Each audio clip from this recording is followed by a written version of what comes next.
Welcome back, everybody. Today I'm going to teach you how to set vertical trim in Figma. This feature is incredibly useful for designers who want precise control over text spacing by removing the extra space above and below text that comes from font metrics. If you want to streamline your workflow and save money on subscriptions, check out the link in my description. Let's get started. First, open your Figma application. Once you're in, navigate to the file where you want to apply vertical trim.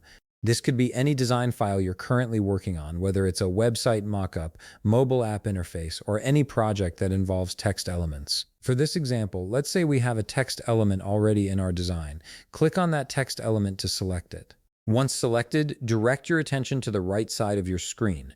This is where all the design properties and settings are displayed. Look for the typography section, which houses all the text-related controls you need for formatting and styling. Within the typography section, you'll notice various text alignment options. Right beside the alignment controls, there's a type settings icon. This icon is your gateway to more advanced typography features.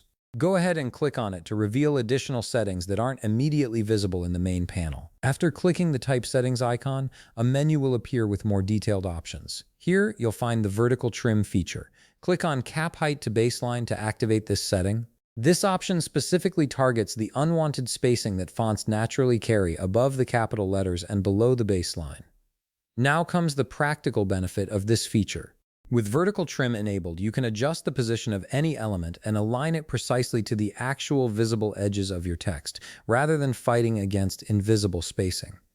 This makes it much easier to create pixel-perfect designs where elements align exactly as intended. It's especially helpful when you're working with buttons, cards, or any layout where text needs to sit flush against other design elements. And that's it. You've successfully set vertical trim in Figma, giving you cleaner, more predictable text spacing in your designs. If you found this video helpful, please leave a like, subscribe, and see you in the next video.